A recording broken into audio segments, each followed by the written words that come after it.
नमस्कार दोस्तों, आप देख रहे हैं ट्रेंडिंग ज्ञान। आज का विषय हमारे पर्यावरण के लिए बेहद महत्वपूर्ण है और यह हमें सोचने पर मजबूर करता है कि हम अपनी ज़रूरतों के लिए प्रकृति को किस हद तक नुकसान पहुंचाने की अनुमति दे रहे हैं।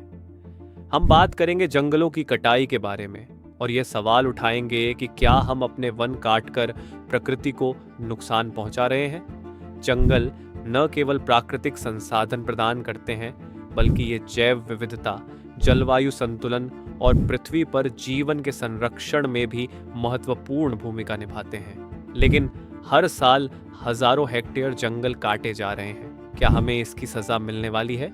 आइए जानते हैं इसके पीछे के कारणों, इसके खतरनाक परिणामों और इसके समाधान पर। जंगलों की कटाई के कारण पहली, कृषि के लिए भूमि की आवश्यकता।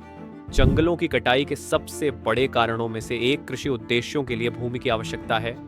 विभिन्न कृषि उत्पादों जैसे गेहूं, चावल, तंबाकू और फल फूलों के उत्पादन के लिए लगातार जंगलों को काटा जा रहा है। खासकर विकासशील देशों में यह एक आम समस्या बन चुकी है, जहां छोटे और बड़े किसान अपनी उपज बढ़ाने के लिए जंगलों की भूमि का उपयोग करते हैं।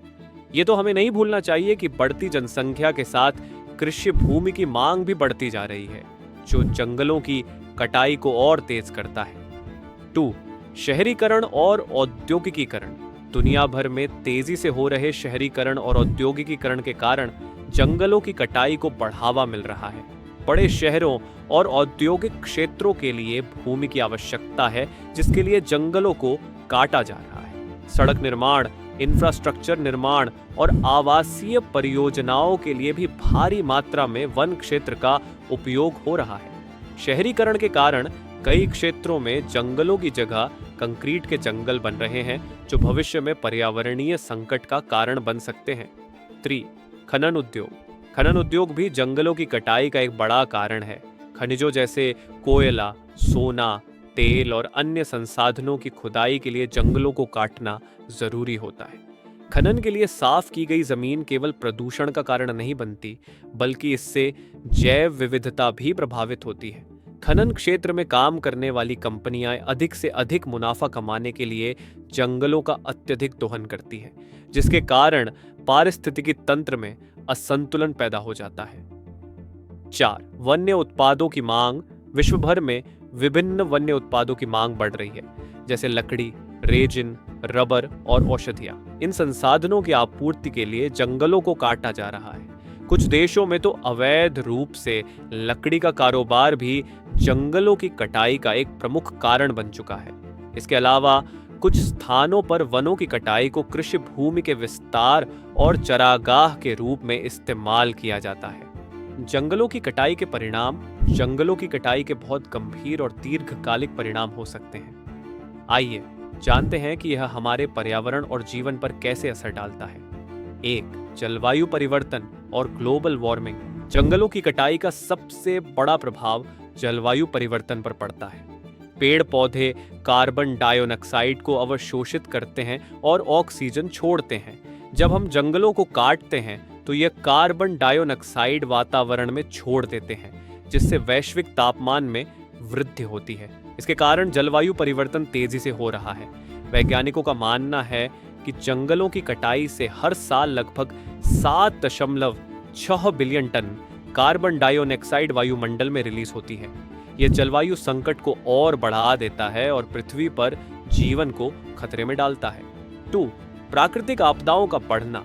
जंगलों के बिना पृथ्वी पर बाढ़, सूखा और चक्रवात जैसी प्राकृतिक आपदाओं की संख्या बढ़ जाती है।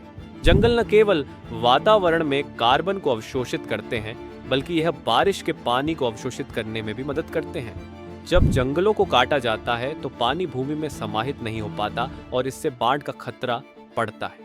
इसके अलावा पेड़ पौधे जलवायु को शांति बनाए रखने में मदद करते हैं, लेकिन उनकी कमी के कारण सूखा और जलवायु असंतुलन जैसी समस्याएं उत्पन्न होती हैं। 3. जैव विविधता की हानि। जंगलों की कटाई का एक और गंभीर परिणाम यह है कि यह जैव विविधता को नुकसान पहुंचाता है।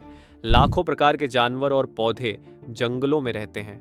जब हम जंगलों को काटते हैं तो इन जीवों का आवास खत्म हो जाता है। कई प्रजातियां विलुप्त हो जाती हैं और कुछ प्रजातियां संकट में पड़ जाती हैं। उदाहरण के लिए भारतीय बाघों और हाथियों की संख्या में भी जंगलों की कटाई के कारण गिरावट आई है। शोर, संसाधनों की कमी। जंगलों में पाए जाने वाले संसाधनों का प्रयोग मानव जीवन के लिए जरूरी है। जंगलों में औषधियां, लकड़ी, रेजिन और अन्य उत्पाद होते हैं जो हमारे दैनिक जीवन का हिस्सा है। जब इन जंगलों को काटा जाता है तो इन संसाधनों की उपलब्धता कम हो जाती है, जिससे मानव जीवन पर प्रतिकूल प्रभाव पड़ता है। इसके अलावा जलाशयों और जल स्रोतों की संख्या भी घटने लगती है। जंगलों के संरक्षण के उपाय। जंगलों की कटाई को रोकने के लिए कई कदम उठाए जा सकते हैं। आइए जानते हैं कि हम इस स्थिति को कैसे सुधार सकते हैं। पुनर्वनीकरण और वनीकरण। जंगलों की कटाई को रोकने का सबसे प्रभावी तरीका पुनर्वनीकरण, रिफॉरेस्टेशन है। पुनर्वनीकरण का मतलब है उन क्षेत्रों में फिर से जंगल लगाना जहां पहले जंगल काटे गए थे। विभिन्न सरकारें और पर्यावरणीय संगठन इस दिशा में काम कर रहे हैं और पेड़ लगाने के कार्यक्रमों को बढ़ावा दे रहे हैं। उदाहरण के तौर पर चीन और भारत जैसे देशों में बड़े पैमाने पर पुनर्वनीकरण योजनाएं चल रही हैं। तो सतत कृषि, सस्टेनेबल एग्रीकल्चर। जंगलों की कटाई को रोकने के लिए हमें कृषि प्रणाली को सतत, सस्टेनेबल बनाना होगा। इसमें जैविक खेती, वृक्षारोपण और भूमि के पुनः उपयोग जैसे उपाय शामिल हैं। सतत कृषि प्रणालियों से हम कृषि उत्पादन बढ़ा सकते हैं बिना जंगलों को नुकसान पहुंचाए। यह तरीका किसानों के लिए भी फायदेमंद है क्योंकि यह उनके लिए दीर्घकालिक आय का स्रोत बन सकता है।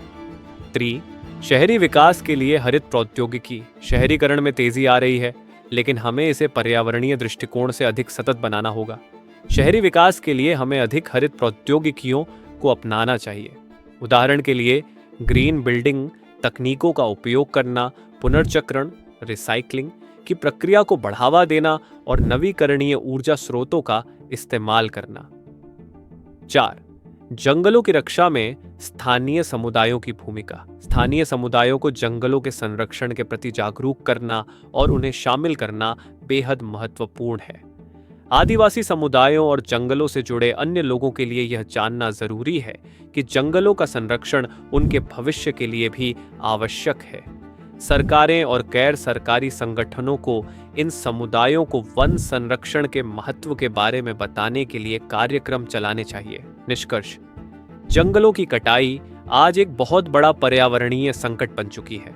इसके परिणाम न केवल हमारे जीवन पर बल्कि पृथ्वी के समग्र पारिस्थितिकी तंत्र पर भी गंभीर असर डाल रहे हैं। यदि हमें इस संकट से निपटना है तो हमें जलवायु परिवर्तन, जैव विविधता के नुकसान और प्राकृतिक संसाधनों की कमी से बचने के लिए सक्रिय कदम उठाने होंगे। हमारी जिम्मेदारी है कि हम अपने जंगलों की रक्षा करें और आने वाली पीढ़ियों के लिए एक सुरक्षित पर्यावरण सुनिश्चित करें। जंगलों का संरक्षण सिर्फ एक पर्यावरणीय जिम्मेदारी नहीं, बल्कि एक मानवता की जिम्मेदारी है। अब समय है कि हम इस दिशा में ठोस कदम उठाएं ताकि आने वाली पीढ़ियां भी हमारे इस ग्रह पर जीवन का आनंद ले सकें। आपका इस विषय पर क्या विचार है? क्या आपको लगता है कि हम अपने जंगलों की रक्षा के लिए और क्या कदम उठा सकते हैं? कृपया अपने विचार हमें कमेंट में बताएं। अगर आपको यह वीडियो पसंद आया हो तो हमारे चैनल को सब्सक्राइब करें और इस वीडियो को अधिक से अधिक लोगों तक पहुंचाने में मदद करें। धन्यवाद।